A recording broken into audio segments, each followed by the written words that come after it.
Eyes blue or brown, can't remember. Terpikat senyummu yang memabukkanku. Eyes green or gray, can't remember. Percuma tahu karena kau bukan milikku. Gila. Keren banget suaranya, gila. Oke guys, jadi intro di video ini tuh agak beda. Bentar, gue colok. Yuk cepet. Gitar gue dulu. Nah. Oke. Welcome to 20 Under 20. Wow. Gila. Ini, by the way, happy birthday. Terima kasih. Lu ulang tahun keberapa? 20 tahun. 20? Oh, guys, jadi sekian video ini karena kita Karena udah masuk 20 tahun. Enggak lah, bercanda. Karena kita kan belum se prestige Forbes lah 20 Under 20-nya, jadi kayak santai aja. Jadi bagi kalian yang belum kenal, harusnya kalau main TikTok tuh denger lagu tadi lah harusnya lah. Udah pernah lah. Berapa views ya itu? Sekali aja paling. Katanya ya, kata dari orang TikToknya itu udah 200 juta lebih. Gila, 200 juta. Ya. Itu tuh gila banget akumulasi sih. Akumulasi dari semua. Dari penggunaan lagu itu juga kan, yang kayak plays-nya gitu kan. Iya. Gila. Oke guys, jadi kita kenalan dulu nih. Kalau lu dikenal sebagai It Gitaf. Ya. Nama lengkap lu tuh siapa sih? Gue sampai belum tahu. Nama lengkap sebenarnya nggak sering diekspos sih. Oh nggak boleh. Gita aja. Bisa. Brigita Meliala aslinya. Oh iya, Brigita Meliala. Kalau di YouTube kan lu tulisannya Brigita Meliala kan? Iya, betul. Tapi lu pengennya dikenal sebagai It Gitaf. Ya. It Gitaf aja. It Gitaf sih catchy banget sih. Soalnya gue kalau ngomong ke orang mau podcast sama siapa? It Gitaf. Oh, It Gitaf gitu. Iya. Kalau Brigita Meliala. Siapa tuh? Iya. Karena nama aku susah, jadi aku ambil jalan tengah, ya udah Gita aja, maunya dikenal sebagai Gita. Yang karena nama Brigita sendiri jarang dipanggil ke aku kayak udah Gita aja gitu. Nggak apa-apa, Gita catchy kok. Brigita juga bisa catchy sih. Oke, jadi gini, kan kemarin tuh pada nanyain, ini kok yang pertama tuh ada apa sih? Episode pertama tuh ada Urofi tuh, videographer. Kedua pelukis. Terus ada yang bilang penyanyi. Siapa nih yang penyanyi nih kira-kira? Oh ya udah, gue coba. Ternyata gue DM, gue cuma DM lu random banget kan, Gita gitu. Mau nggak masuk 20 Under 20? Oh iya, lu tertarik gitu. Harusnya tuh kita syuting kemarin kan. Apa yang terjadi Gita? Sorry banget. Lu harusnya kita syuting 2 hari lalu nih. Jadi teman-teman kelihatannya agak telat 2 hari nih tayangan nih. Coba kita kenalan dulu dong nih. Brigita Meliala atau It Gitaf. Lu kenalin dulu dong. Aku Gita, umur aku 20 tahun. Aku pendatang baru di dunia permusikan Indonesia. Jadi aku masih banyak belajar, terutama dari CEO ternak uang. Buset, kebalik CEO ternak uang. Gue bukan CEO ternak musik. Beda. Tapi kan bisa banyak insight nih. Kita saling melempar insight. Baru tuh seberapa baru sih lo baru masuk ke musik? Sebenarnya kalau musiknya sendiri aku udah dari kecil, dari SMA aku udah mulai ngeband, kenal panggung, tapi baru bener-bener nyemplung itu semenjak main TikTok. TikTok itu Agustus 2020. Oh, lebih telat dong berarti. Lebih telat. Oh, tapi lu sekarang TikTok follower udah berapa? 2 juta. Iya. Gue aja masih 80.000. Itu masih kecil banget. 2 juta tuh masih dibanding yang lain-lain tuh masih ya remah-remah lah. Iya, dibanding yang di atas. Tapi dibanding yang di bawah juga banyak, Ci. Iya, follower lu berapa, Ci? TikTok? Dibuat baru mulai. Semangat ya. Nah, itu good achievement lah. Instagram lu berapa? Instagram? 300. Oh, gue sampai lupa. Lu kan ada merchandise. Gini guys, di video ini tuh ada giveaway juga nih. Jadi kemarin kan ada giveaway, sekarang ada giveaway juga. Syarat dan ketentuannya sama. 7 hari setelah video ini tayang, kalian tuh cuma perlu nge-tag story tentang video ini, tag gua, tag Gita, sama tag It Gitaf Musik ya. Yap. @itgitafmusik. Nanti 3 orang tuh bakal gue pilih yang story-nya paling estetik, dapat merchandise eksklusif dari Gita. Wow. By the way, kemarin baju lu sold out kan? Iya, lumayan lah. Nah, alhamdulillah, puji Tuhan. Nah, itu sold out. Kalian tuh bakal dapet nih kalau misalnya menang giveaway. Yes. Jangan lupa ya tag ya. Nah, oke. Gue mau mulai dari sini sih sebenarnya. Orang kalau kenal lu tuh biasanya rata-rata dari mana sih? TikTok kan berarti lu bilang kan? Lu mulainya dari TikTok kan? Ceritanya gimana sih sampai lu bisa yang semua orang tahu Gita nih gitu dari video itu, apa gimana? Bukan, sebenarnya awalnya tuh bukan dari aku, kan awalnya ada video niruin suara orang. Oh, impersonate gitu? Iya, impersonate. Gue ngeliat deh. Jadi orang ngomong, aku nyanyiin. Nah itu awalnya pertama dari situ. Terus terpikat senyummu juga. Tapi sebenarnya yang paling goal banget itu waktu aku cover Cuek sama Kak Rizky Febian. Oh, gue lihat itu. Iya. Nyanyiin dong. aku cuek gitu. Gitu deh. Itu sebenarnya titik balik semuanya itu Pas benar-benar attention dari awal udah banyak, ditambah itu wah gila banget itu. Lu kan mulainya Agustus tuh. Berarti cuek tuh pas kapan ya? Udah post keberapa lu inget gak di TikTok? Oktober. Itu bukan di TikTok. Oh, itu bukan di TikTok. Itu di YouTube. Di YouTube. Baru dari sana lu kayak orang tahu gitu, kayak lihat dia nyanyi gitu. Gila banget. Tapi lu belum keluar single lu kan yang waktu itu? Belum. Lu bener-bener pertama kali tuh di Desember kan? Benar. Nah, sebenarnya tuh gue pengen bahas topik itu. Soalnya kemarin kan gue ngobrol sama Krisan Bong. Oke. Ya kan? Pas kemarin di collab sama Indo Musikgram itu cita-cita gue tuh salah satunya tuh. Di collab sama Indo Musikgram. Wow. Nah, dia bilang kayak gini. Jadi pemusik tuh sebenarnya susah-susah gampang. Makanya ada challenge yang berbeda dengan profesi lain. Lu misalnya kalau profesi sebagai karyawan atau apa, lu kan fix dapat per bulan gitu kan. Tapi sebagai pemusik tuh beda gitu. Kemarin tuh gue diminta nanti bakal ada collab soon, hope so ya, oke. Well, nanti kita mau bahas tentang kalau misalnya pemusik tuh challenge-nya apa sih dalam menghasilkan uang. Kan ada yang bilang gig by gig, ada yang single yang nggak tahu duitnya kapan gitu, tapi harus keluarin biaya terus buat modalnya gitu. Nah, lu tuh mulai masuk ke musik tuh gimana sih? Emang hobi? Emang gimana? Lu dari awal kepikiran nggak sih buat berkarir di musik? Jadi awalnya aku juga dihantui sama bayang-bayang nanti kalau jadi musisi itu nggak fixed income. Yeah. Nah itu tuh, dan ibu bapak aku juga orangnya ya PNS gitu. Jadinya aku gimana caranya supaya kita coba cara lain dulu deh gitu. Kayak aku nggak mau juga karena ranah orang tua aku dulu, dan aku juga nggak mau kerja 9 to 5 yang bilik gitu. Aku nggak merasa aku nggak di situ. Tapi aku juga nggak tahu mau kemana. Nyanyi tuh sebenarnya bukan mimpi aku satu-satunya gitu. Tapi karena aku ngerasa kayaknya dari dulu jalanku tuh semua selalu diarahin ke nyanyi. Kayak sejauh-jauhnya aku berlari kok endingnya selalu di nyanyi ya gitu. Sampai akhirnya ya udah kita coba aja terus. Aku coba dan aku ketemu TikTok. Aku tuh nggak tahu semua akan terjadi secepat itu. Dari Agustus lo bayangin, dan itu gila banget. Aku akhirnya bisa rilis lagu Desember dengan keadaan aku juga sendiri ngerjainnya. Itu gila banget sebenarnya prosesnya. Cuman dari situ wah belajar banyak banget. Tapi ya itu, lu sebenarnya dalam waktu pendek ya, menurut gue itu waktu pendek banget. Lu tuh gini nih, pas Terpikat Senyummu tuh kalau nggak salah single pertama yang lagu pertama yang dipakai sama TikTok di vertical movie ya, portrait movie itu kan. Dan itu menurut gue achievement yang bagus banget tuh. Lu collab sama TikTok kan lagu itu kan. Betul. Sampai bisa masuk ke movie sampai apa itu, gue di YouTube juga 5 juta views. Wow. Which is banyak banget kan. Berapa bulan itu launch-nya? Februari. Itu pendek banget. Juga ya. Nah makanya gue tuh penasaran gitu. Lu berarti kalau misalnya lu nggak musik nih, lu bisa, kalau misalnya nggak ada musik sekarang, menurut lu apa yang bakal terjadi sama lu? Kayak mungkin lu bakal explore jejak orang tua lu gitu. Sebenarnya aku tuh waktu awal sebelum main TikTok itu sempat lagi down banget karena kan betul tadi musisi itu dapat dari panggung, dari gigs kan, dan gara-gara pandemi nggak ada panggung. Apalagi aku yang bukan siapa-siapa aja ngerasa dampak pandemi nggak bisa tampil di mana-mana. Gimana orang musisi gitu yang mereka emang jiwanya ya di panggung gitu. Aku ngerasain ngedown banget sampai akhirnya dikenalin sama TikTok. Jadi aku coba aja akhirnya ketemu jalannya di situ, dan aku nggak bisa kebayang sebenarnya semua terjadi secepat ini sih. Aku nggak ada kebayang kayak bisa rilis single Desember 2020 4 bulan dari masuk sosial media TikTok gitu. Kayak siapa yang kenalin lu ke TikTok lu bilang? Wah itu banyak banget. Orang tuh pada bilang kayak gini, Git, lu main TikTok lah, lu lihat Jebung gitu kan ya. Karena kan Jebung yang pertama kali kan.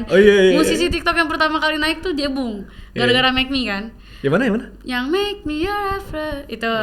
Nah, lu lihat Jebung, coba mungkin lu bisa kayak gitu. Coba lu pelan-pelan. Kayak aku bilang, gue nggak bisa, gue malu. Kayak nyanyi depan kamera tuh malu. Lu coba aja dulu akhirnya. Oke, kalau suara sebagus ini aja malu, gue nggak kebayang.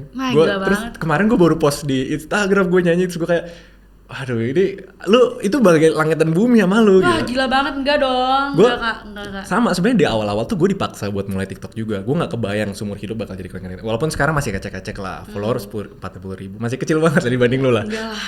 Lu bilang 2 juta, bilang itu kayak kecil banget. Gue gitu, gue apa gitu ya. Nah tapi itu challenge-nya sih, kayak gue selalu mau encourage orang bagi yang punya insecurity buat mulai. Tapi at the end ya, hampir semua story yang gue dengar awalnya takut, terus mereka mulai, itu jarang banget yang negatif. Kayak udah gue takut nih mulai sosial media gitu. Pas mereka mulai jarang banget gue denger cerita, tuh kan gue nyesel gue mulai sosmed. Biasanya kebanyakan tuh orang asalkan mereka ngelewatin fear mereka di awal, mereka bakal lebih pasti positif lah ujungnya gitu. Karena yang penting kan keluar dari comfort zone kan. Nah tapi yang gue interesting itu sampai sekarang tuh lu nggak ada, ini mungkin di dunia musik ya, gue cuma tahu dikit-dikit. Lu kan udah naik nih, lu pasti di approach sama banyak record label dong sebenarnya. Tapi yang gue tahu lu tuh decide buat jadi indie atau independent gitu. Kenapa gitu? Karena gue tahu loh kalau record label kan umpamanya bisa lebih gampang lah harusnya ya. Tapi lu decide buat indie. Sebenarnya ada 2 alasan. Aku sebenarnya nggak tahu aku boleh ngomong ini apa enggak, tapi ya kita coba aja lah ya. Kita coba aja. Ada 2 alasan. Yang pertama, aku emang anaknya itu mau coba sendiri dulu. Karena aku nggak tahu limitku di mana gitu. Sampai aku udah kayak jatuh dan wah harus label nih. Oke, aku harus masuk label. Tapi nggak ada urgensi yang kayak yuk label. Kayak aku juga nggak mau short term gitu loh, nggak mau. Ini kan maunya aku mau long term dong. Dan aku kayaknya nggak bisa melihat diriku 10 tahun lagi tetap label. Jadi kita nggak coba untuk nggak label dulu. Itu pertama. Kedua, aku di saat itu lagi naik Kak, engagement lagi naik, mata setidaknya lagi ke aku semua. Makanya ditarik di lirik. Nah gimana kalau itu dibalik gitu, aku lagi dalam keadaan engagement yang turun, apakah mereka masih ngasih perhatian yang sama?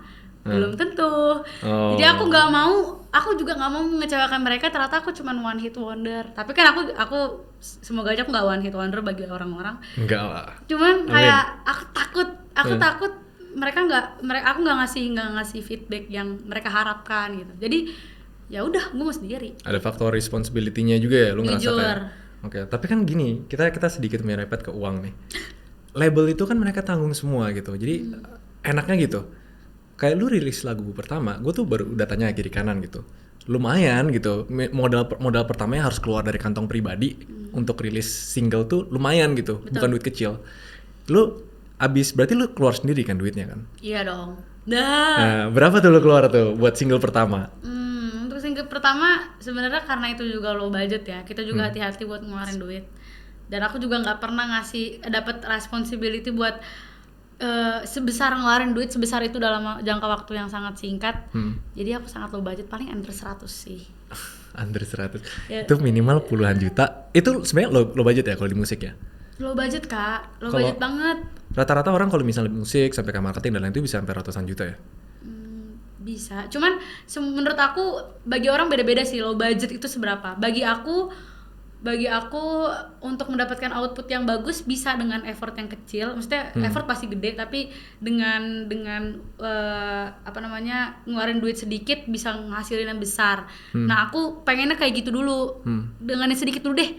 Kita pelan-pelan nanti semakin besar ngeluarin sepeser duit buat nge-improve ini, nge-improve itu gitu. Jadi kecil dulu lah. Oke, low budget puluhan juta. Oke, siap. Kalau gue ya low budget ya, pakai HP, rekam, nah itu low budget. Ini puluhan juta di bawah 100 nih. Kak, karena gini. Kalau dulu aku ngerasa ya low budget pakai handphone, tapi kan lama-lama kan standarnya harus naik dong untuk nge-reach audiens yang lebih besar. Ngomongin lah Kak, masih orang ngerti. Iya kan. Berapa yang lu hasilkan dari single itu? Gila banget, nggak tahu lagi. Ayo, kasih gua gambaran kasar. Aku nggak tahu kalau di SP ya. Kalau dari digital aku nggak tahu. Maksudnya dari ads gitu-gitu.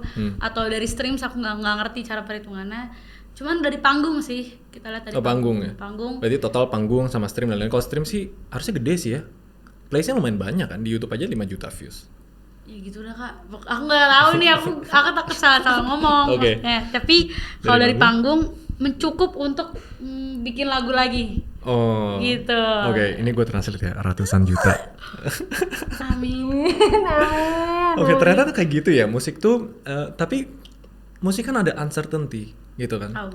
Kalau lu kan oke lah, matanya tertuju ke lu. Tapi kalau misalnya orang lain yang memulai musik, tapi dia harus keluarin modal di awal untuk bikin single, untuk bikin MV. Terus nggak tahu ini duitnya bakal balik atau enggak gitu.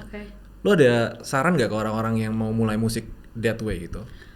Pokoknya kalau aku pribadi ya, Ya bisa bikin lagu sebanyak-banyaknya terus kasih label. Itu yang cara konvensional lah yang kita tahu. Oh, itu kasih lagu ke konvensional. label, terus nanti label decide dia mau tarik lo apa enggak. Tapi sebenarnya mulai dari hal kecil dulu, Kak. Kayak TikTok, kayak ini. Okay. Aku ada backstory sedikit ya. Jadi aku tuh mulai TikTok itu Agustus. Dulu HP aku tuh, aku boleh nyebut brand gak sih? Boleh lah. Boleh dong. Aku Biar disebut aja, tapi jangan lupa nanti endorse kalau brandnya nonton. Brand placement di sini. Gimana? Aku pakai Samsung dulu. Dan seperti yang kita ketahui, Samsung itu nggak bersahabat dengan TikTok, kameranya, soundnya gitu. Akhirnya aku bilang ke mah, please beliin aku iPhone. Karena aku tahu iPhone pasti bersahabat. iPhone paling bagus sama ya kan? sama Instagram sama TikTok ya. Kompatibel banget kan? Yeah. Ma, aku mau tolong beliin aku iPhone. Kita bagi 2, aku bilang gitu. Terus aku janji aku akan berbuat sesuatu dari situ. Aku bilang gitu. Sebenarnya nyokap mama aku kayak, apalagi sih yang lu mau gitu kan. Tapi kayak ya udahlah, oke, dibeliin. Nah, aku wah, ambis banget. Dari hal kecil aja kita nabung, beli equipment. Dari beli mic itu kan investasi dong, kayak beli mic, beli handphone. Ya pernah dari hal kecil, nggak semua bisa langsung kayak produksi musik 30 juta, 15 juta. Ya nggak bisa, itu semua susah terjadi, susah dapat attention orang. Kalau aku dulu, kenapa aku nggak rilis musik dari dulu? Karena aku punya pemikiran, aku pengen punya audiens dulu baru keluarin musik. Audiens dulu baru keluarin musik. Ya, itu juga termasuk tips triknya. Okay.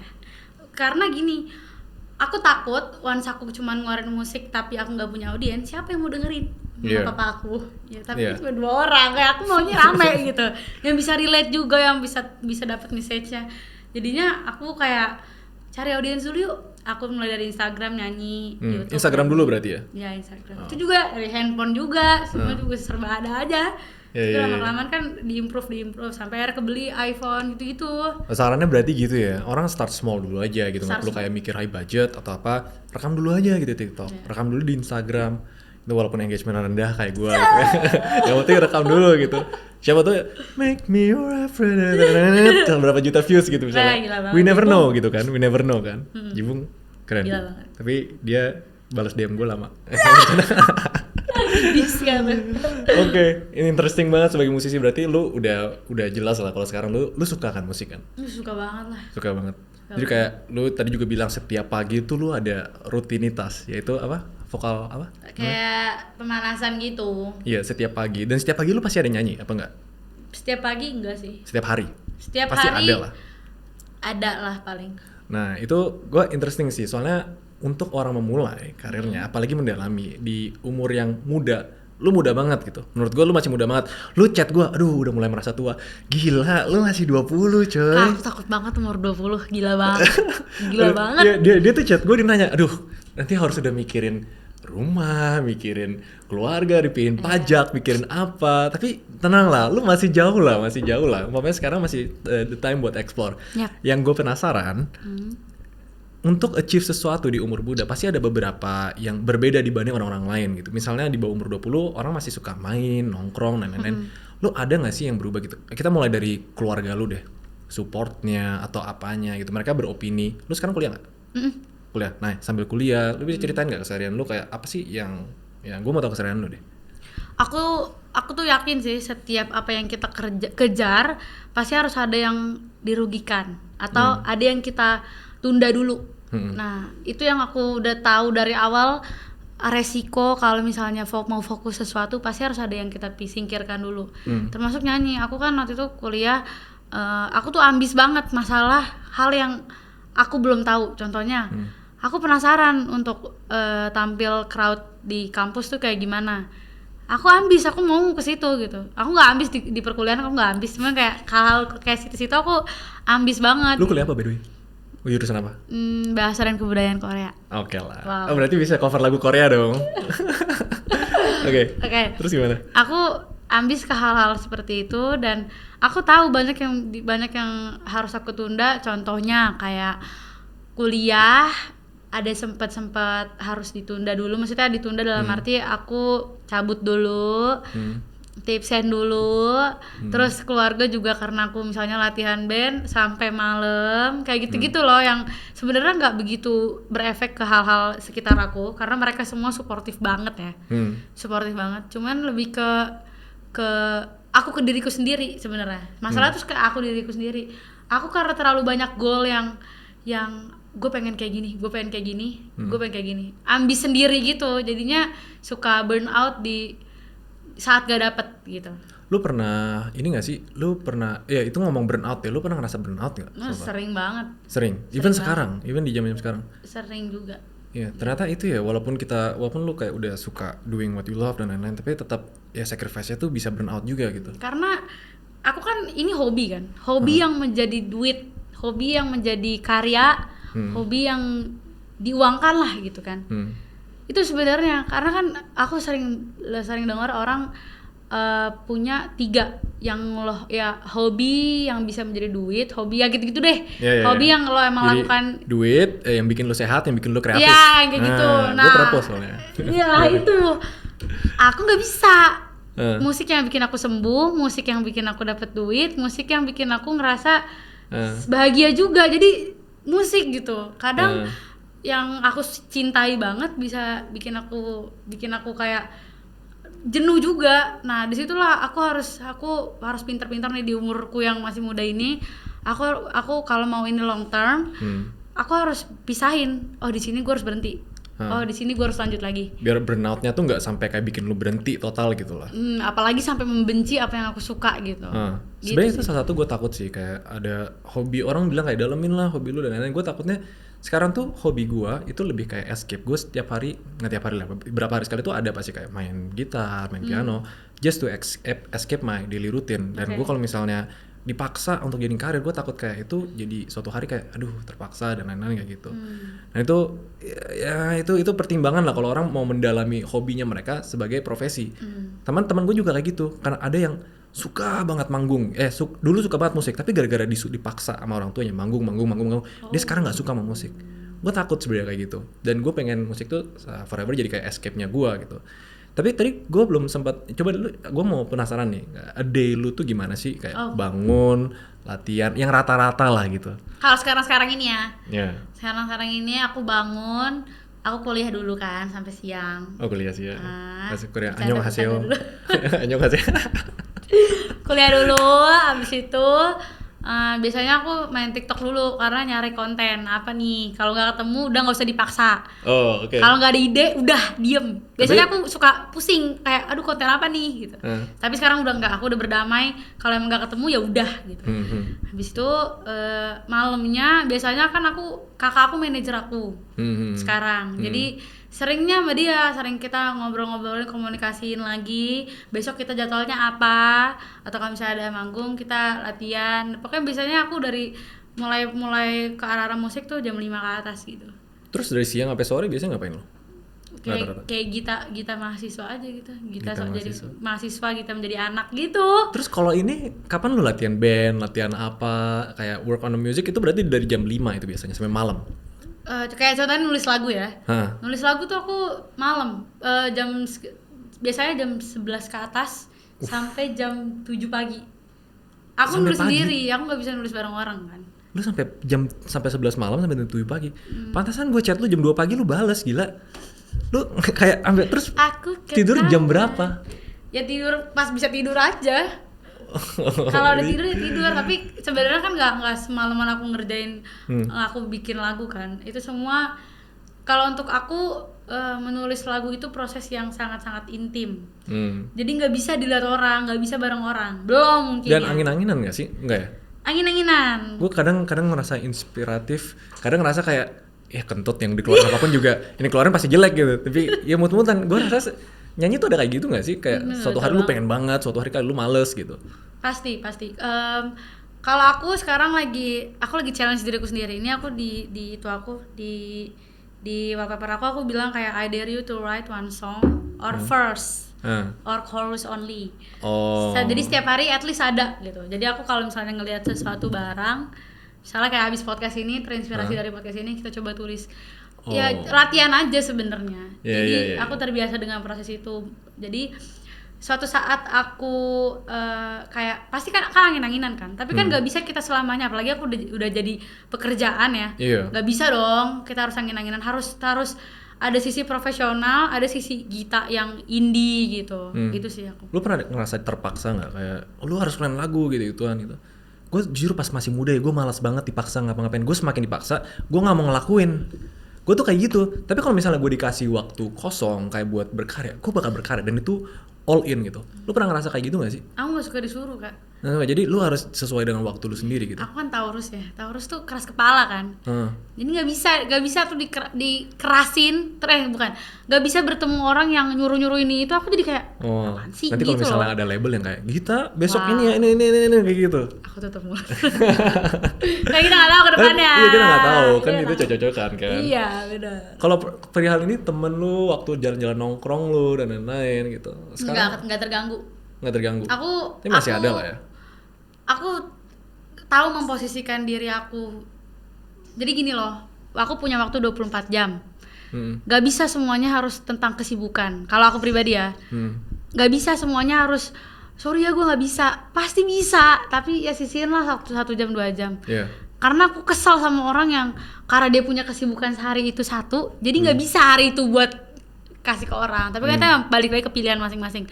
Jadi aku dari dulu tuh udah nekenin, ya kalau gue sempet gue akan jabanin gitu. Berarti lu carinya balance lah. Lu bukan tipe yang kayak, soalnya ini menurut gue nggak ada yang salah, nggak ada yang benar. Ada orang yang gue tutup yang lain semua, gue mau fokusinin. Kalau lu lebih balance ya gitu. Soalnya kalau nggak gara-gara teman-teman aku juga aku nggak akan di sini, Kak. Iya, yang nyuruh TikTok itu kan. Ya. Betul. Make me itu juga. Wah gila banget sih make me. Itu terngiang-ngiang nggak? Eyes blue or brown udah gitu aja lah, gue fokusnya lah.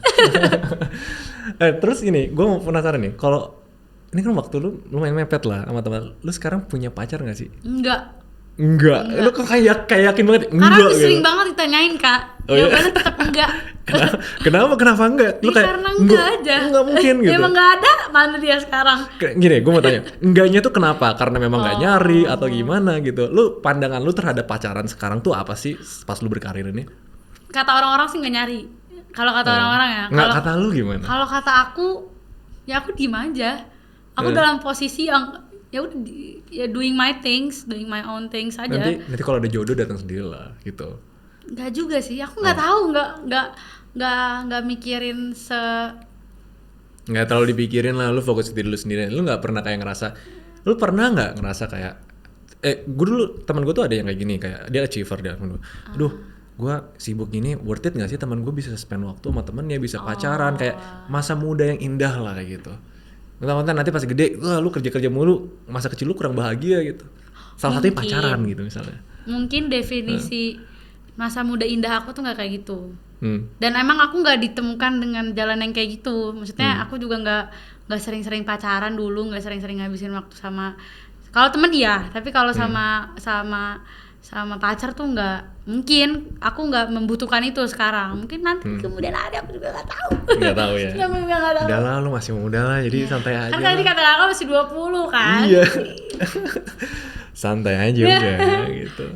Oke, gue mau gini. Ini biasanya ini harusnya udah cover sih semuanya sih. Gue lumayan penasaran sama lu tentang indinya, keseharian lu, kayak your next project dan lain-lain itu lumayan. Kalau indie tuh ya setahu gue berarti bebannya diri lu sendiri gitu kan? Nggak mesti juga gitu. Enggak. Coba ceritain dong, lu ada tim nggak? Ada siapa nggak buat bantuin lu gitu? Gini loh Kak, indie tuh kalau aku bisa ungkapkan dengan kalimat, indie itu adalah definisi bertemu orang yang tepat di waktu yang tepat. Kadang lu bertemu dengan orang yang tepat, tapi karena waktunya nggak tepat, lu nggak indie jatuhnya. Karena gue masih ngerti, indie kan pendekannya dari independen. Ya, maksudnya itu gimana coba? Gue penasaran. Oke, kita elaborasikan. Aku juga mau pernah mikirin elaborasi ini, jadi kita coba bongkar satu-satu ya. Coba. Kalau dari kasus aku di situ emang nggak tahu mau kemana. Udah di TikTok, tapi nggak tahu, nggak ada arahan apa-apa. Aku bertemu sama founder Jakarta Movin. Jakarta Movin itu yang bikin musikal Petualangan Sherina. Dalam musikal Petualangan Sherina ini punya founder, dia ngobrol, gila lo Git, keren banget lo TikTok lo punya lagu nggak? Waktu yang tepat. Oke. Aku bilang, Coba, kan lu mulai Agustus. Itu kapan? sekitar September. September 2 bulan. Ya. Oke. Aku bilang aku nggak pernah nulis. Aku nulis tapi aku nggak pernah produce. Oke, kasih lagu lu, kita produce. Waktu yang tepat, orang yang tepat. Kayak gitu, ngerti gak sih? Terus itu satu. Tapi aku ngejalanin kayak aku contohnya waktu itu aku pernah ke TV, aku pernah ke ini, gak ada siapa-siapa di samping aku, gak ada yang nemenin. Nah, tiba-tiba kakak aku datang, Git, lu sama siapa sih ditemeninnya kalau kayak gitu-gitu? Terus aku bilang, nggak ada, aku doang sendiri, pede aja gitu. Terus kalau CP kayak contact person gitu, lu naruh nomor siapa di IG lu? Nomor aku gitu, jadi aku naruh nomor aku. Rame banget dong. Gila banget kan? Aku juga nggak tahu gitu, aku nggak ngerti teknisnya. Kakak aku bilang, oke, gue bantu. Kasih aja nomor gue di bio IG lo. Oke, ketemu orang yang tepat di waktu yang tepat. Bisa aja kakak lu nggak mau, jadinya bukan orang yang tepat kan. Tapi waktunya tepat karena ada kakak lu gitu loh. Tapi masih kayak banyak analogi, aku ketemu orang yang tepat di waktu yang tepat, jadinya gas. Dan mereka tuh kayak gini, aku nanya, Kak aku perlu label nggak? Kak kayaknya gue masuk label aja udah capek Kak gitu kan. Oh lu pernah ngerasa capek ya? Capek gitu banget, awal-awal apalagi belum terbiasa kan. Kata dia, ya lo sekarang gini, dengan lo nggak label aja lo bisa. Mungkin kalau emang lo label lo bisa lebih, tapi kalau lo nggak sama label lo bisa lebih gitu. Jadi you never know gitu. Iya, nggak ada yang tahu kan. Nah ya mereka sih bilang ya balik lagi ke aku gitu, tapi aku kayak ya juga sih, aku pengen tahu sih sebenarnya limit aku tuh di mana gitu, limit yang kayak udah nggak bisa lagi gitu, itu belum sampai ke situ sih. Oh indie tuh lebih kayak gitu ya, jadi kayak lu cari opportunity tuh nggak tahu gitu, kayak tiba-tiba ketemu orang gitu. Gak yang langsung kayak gue mau indie cuy, nggak bisa. Iya. Semua tuh harus bertemu tim yang tepat, tim yang mau bangun bareng-bareng gitu, dan mau susah sedih bareng-bareng, karena mau decision making kita lagi. Aku tinggal ke kamar kakakku, Kak menurut tuh gimana gitu. Nggak ada meeting duduk manis gitu, nggak, semuanya kayak yuk mana kafe mana gitu. Terus kalau indie kan berarti kayak gini kan, lu baru buka merchandise juga kan. Nah merch itu lu kepikiran sendiri buat bikin. Kalau label biasanya gimana sih, mereka kayak tiba-tiba oh gue mau bikin ini. Lu berarti decide sendiri tuh, lu sama kakak lu apa gimana? Ya itu decide sendiri. Sebenarnya itu sebuah apa ya, aku bikin baju itu sebuah apresiasi untuk orang-orang yang udah bawa aku ke titik bisa rilis single pertama. Contohnya produser aku Kak Ezra Hi-Fi, terus founder yang Jakarta Moving tadi, kayak gitu-gitu aku ngasih ke mereka ya hanya untuk apresiasi awalnya, tapi karena aku waktu itu ngepost di Instagram dan ternyata banyak yang kayak, Kak mau bajunya gitu, itu baju dijual atau enggak? Saya kayak banyak nih opportunity lagi gitu loh. Lu lagi mau fokus dapetin follower kan, karena gue lihat followernya masih kecil-kecil nih. Jadi guys jangan lupa It Gitaf Music di follow, harus di follow. Kalau mau itu salah satu syarat giveaway, lu harus follow It Gitaf Music dulu. Nanti pas gua cek nih buat pilihan giveaway, kalau dia belum follow berarti nggak dapet giveaway-nya. Dia nggak mau lagi, nggak mau ikutan kalau dia nggak follow. Harus. Oh gitu. This is my podcast. This is my rule. My podcast, my rule. Iya dong. Nah, gua mau tahu plan lu sekarang. Lu kan masih muda nih. Lu ada nggak sih kalau ditanya plan lu sampai umur 25, 30 gitu, atau kayak pengen retire muda? Apa lu pengen suatu hari stop deh jadi penyanyi, gue pengen hidup settle jadi rumah tangga gitu? Itu enggak, udah pasti enggak. Gampang banget tadi jawabnya. Itu yang udah. Kalau bisa enggak ya, kalau bisa jangan. Kalau misalnya 5 tahun, 10 tahun banyak Kak, tapi itu semua seputar musik ya, kayak yang kakak bisa lihat, bisa nyentuh panggung besar, bisa keluarin album yang semua orang bisa denger, lagunya dinyalain, di setel di mana-mana, kayak gitu-gitu. Mimpi-mimpi kayak gitu sebenarnya aku ke arah situ. Sebenarnya aku nggak, angka tuh bukan prioritas, tapi kalau nggak angka gimana lagi gitu loh. Berarti lu ada target finansial nggak? Waduh. Pengen punya rumah kapan gitu misalnya? Rumah tuh kebanyakan orang ya. Lu pengen beli rumah kapan? Kalau bisa 25 aku udah, maksudnya aduh ini gila banget tau. Gak apa-apa lah. Orang mimpi tuh, ya. Mimpi, gak masalah gitu. Ayo, punya rumah. Pengen punya berapa? Rumah 25 Kak. 25. Rumahku sendiri ya. Iya, budgetnya berapa? Udah nggak tahu lagi. 10M, Townhouse aja, 20M. townhouse. Townhouse di mana sih? Townhouse itu kayak yang rumah yang udah kayak gitu, semua rumah satu kompleks semuanya rumahnya sama. Iya. Townhouse. Udah lah budget 10M lah ya. Amin. Amin. Sini lu, fist bump dulu. Enggak. 10M 25 rumah. Amin. 10 itu gede apa kecil sih? Gede loh. Oh, mau beli rumah tapi lu nggak tahu ya? Nggak, Iya. itu rata-rata lah. Gila. Kalau lu cari lokasi yang itu lumayan gede sih rumah sih. Strategis ya, itu Jakarta Iya. banget, Jakarta Tengah. Lu mending Jakarta apa yang ujung-ujung kan Jakarta, BSD? Kak. Jakarta. Jakarta. Gue juga pengen Jakarta. Gue nggak tahu teman-teman gue tuh pengen ujung banget gitu. Aduh. Gue nggak suka. Rumah aku di Depok. Aku tahu menjadi ujung tuh gimana. Jadi enggak rekomendasi. Traveling itu the worst part of my day sih sebenarnya. Gue nggak suka maksudnya gue nggak suka di mobil berapa jam-jam gitu bolak-balik, gue nggak suka. Makanya gue selalu cari lokasi lebih penting dibanding kayak rumahnya dan lain-lain gitu. Oh, I see. Lupa gue back on track dulu nih. Ini udah mau segmen terakhir nih. Oke. Gue cuma ada 2 pertanyaan lagi sih sebenarnya sih. Kayak yang pertama, lo ada nggak pengalaman pahit? Yang paling pahit yang lo pernah alamin so far gitu? Pahit. Yang paling kayak, aduh gila ini. Yang bikin gue pengen menyerah atau Oke. kayak, aduh capek banget gitu. Gak jauh-jauh sih, paling komentar negatif sih. Hate comment ya? Iya. Duh, gue juga baru belakangan ini dapet nih. Aduh. Terus cara lu handle gimana? Kayak- Yang paling parah gimana? Aku sebenarnya paling parah ya ada lah, maksudnya banyak. Cuman kalau cara untuk menanggulanginya, aku punya pilihan. Nah, aku cuek. Itu Cuek bisa aja. juga. Itu bisa juga. Oke, lu Aku gimana? punya pilihan gitu. Mau lihat apa enggak? Eh, Tapi ada masa dimana pengen lihat atau penasaran atau tiba-tiba lihat. Banyak banget gitu.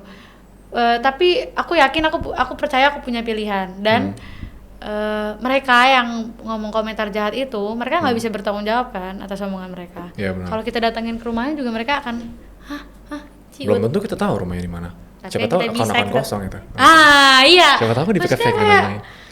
aduh, Banyak orang yang kayak gitu. mereka tuh nggak mikirin kan apa yang mereka omongin, terus kita ngapain mikirin omongan mereka? Ya, sesimpel Iya, itu sih. hater tuh gue agak lumayan sensitif sih. Mungkin lama-lama gue bakal mulai turun ya. Soalnya ini kalau ngomong karir ya, kemarin gue baru ada orang yang mulai dari nol terus sukses. Hater, ini faktor hoki doang gitu misalnya. Ada orang mulai dari keluarga berada terus sukses. Ini faktor orang tua gitu. Oke. Tetap aja ada orang yang dari nol nggak sukses, itu mindset lu doang gitu. Semua tuh bisa, kayak nggak ada situasi yang hater tuh nggak bisa hate. Itu gue kemarin ngobrol sama gue tuh masalah itu. Tapi ya tinggal pilihan kita kan untuk gimana cara kita meresponinya gitu. Kita punya, aku yakin banget kita punya pilihan untuk masukin ke hati atau enggak gitu. Kalau lu gimana tadi solusinya? Solusinya adalah ya nggak usah pikirin karena mereka juga nggak bisa bertanggung jawab atas omongan mereka gitu. Make sense. Karena gini loh, mereka nih itu semua tuh ada terpatri dalam otaknya gitu. Dari mereka lihat foto kita, dari mereka buka section komen, dari mereka gini-giniin jari buat nulis head comment, itu semua ada di mindset mereka gitu loh. Emang pikirannya udah jelek. Iya. Kalau kita mungkin ya yang punya akal lebih baik, ya dari kita ngelihat mungkin ada kayak omongan gitu. Tapi pas kita buka komen kita nggak niat dong, nggak ada hati dong. Kayak kita punya ini pasti bakal nyakitin hati dia dong, ya nggak sih? Kita pasti mikir kayak gitu. Nah mereka orang-orang ini tuh nggak kayak gitu. Mereka tuh emang pengen asal aja. Tapi gitu. gue greget, soalnya nggak semua orang kan bisa kayak gitu. Kemarin gue lihat ada satu account, gue lihat komennya di TikTok. Tau nggak komennya apa? Kapan bunuh diri? Iya bunuh diri kapan? Bukan yang mau bunuh diri, kok masih hidup sih? Itu tuh gue nggak tahu gimana cara kita solve itu. Tapi hate comment menurut gue really exist. Cuma gue takutnya gini, apalagi masih muda. Gue sangat concern yang masih muda.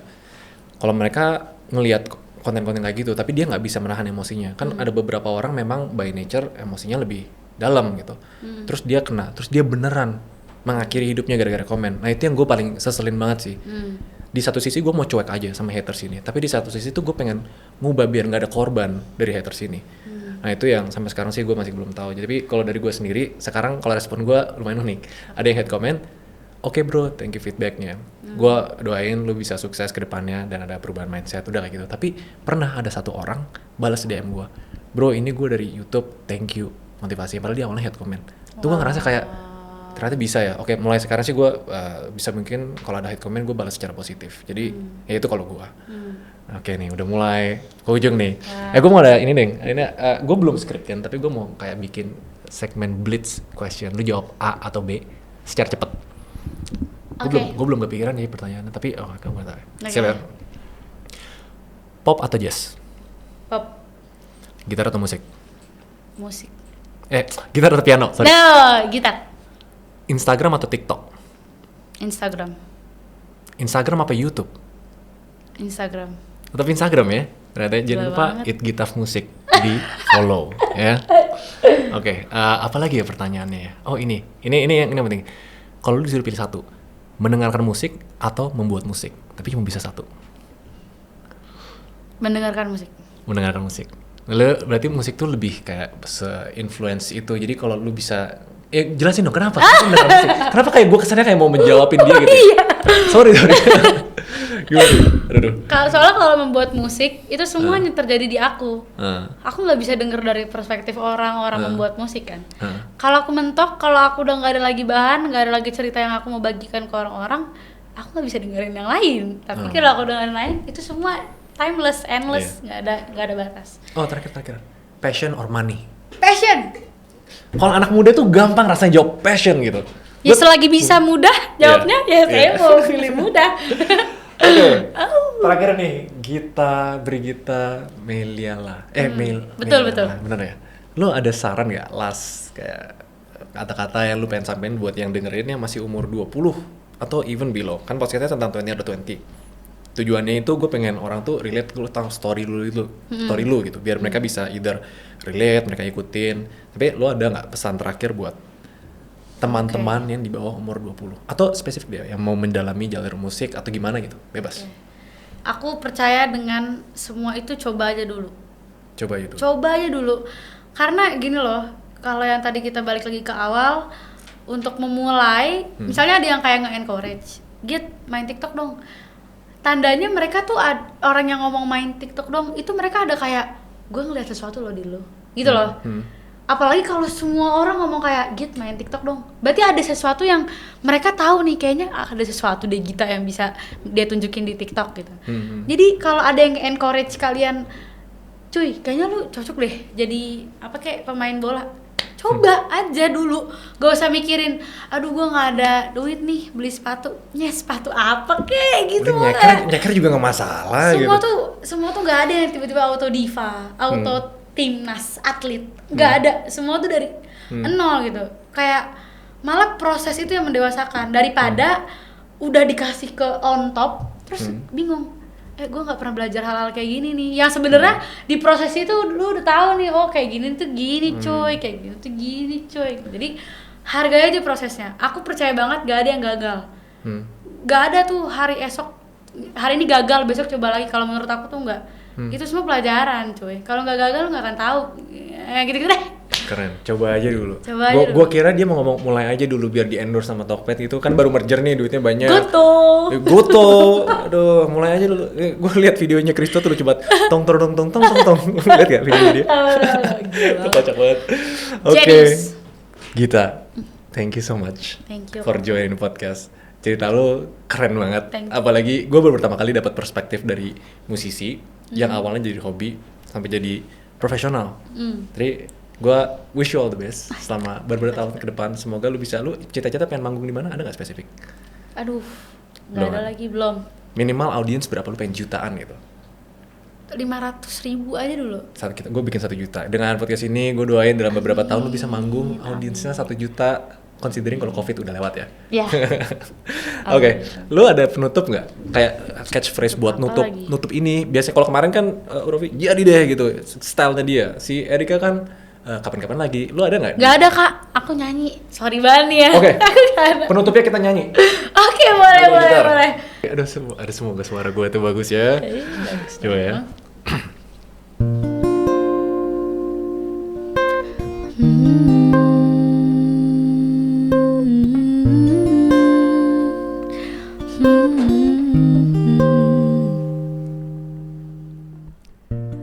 Tak perlu rasa simpati, kau yang memilih pergi, tinggalkan ku sendiri. Menyesal pun belum pasti, yang ku rindu memori bukan dirimu lagi.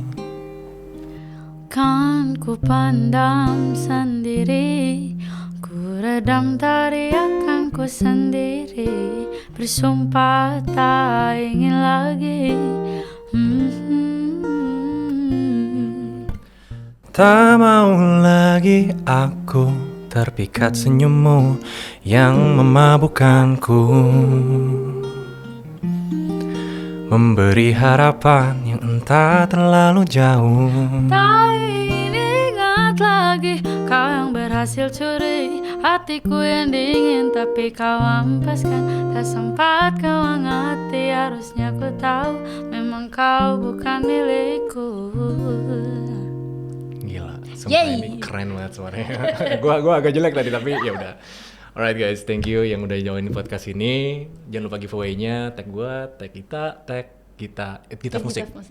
Alright, see you on the next video. Bye bye. Bye bye.